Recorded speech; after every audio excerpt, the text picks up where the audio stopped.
Yo, what's up mga boss? This is Scooter ni Vic at may papakilala ko sa inyong bagong motor.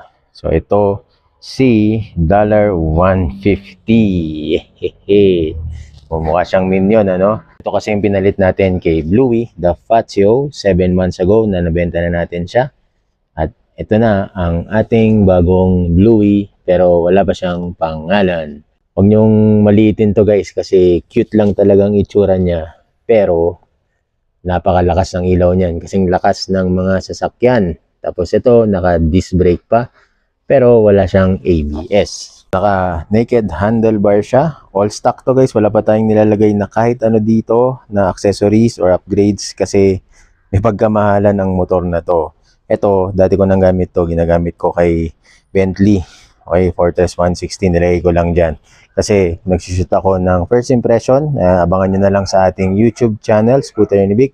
Subscribe kayo doon kung gusto nyo mapanood ng full first impression review. So ito, maliit ang kanyang panel gauge. Tapos kompleto na siya. Meron siyang park brake hold at meron siyang hazard. Yehey! Nice one. Tapos medyo weird ito. Ito, nawiwirduhan ako dito sa kanyang stem ng kanyang side mirror. Kaya papalitan natin yan kasi hindi ko yan gusto. At ito, medyo mataba ang kanyang grips. And explain ko yan sa review. Pero ito, tingnan nyo, napaka-forma ng kanyang grips. Hindi mo na kailangan magpalit kasi ang ganda niya na eh. Tapos, kapansin-pansin ang kanyang gulay board. Napakalaki. Ito, size, ano to, almost 11. Ang aking paa, meron pang dito, space. Napakalaki guys.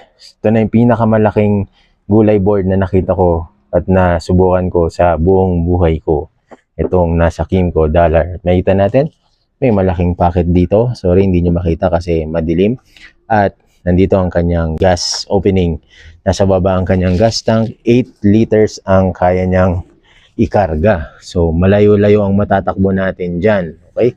Tama lang kasi utilitarian scooter tong $150. Isa rin ito sa pansinin, itong part na to. Yan.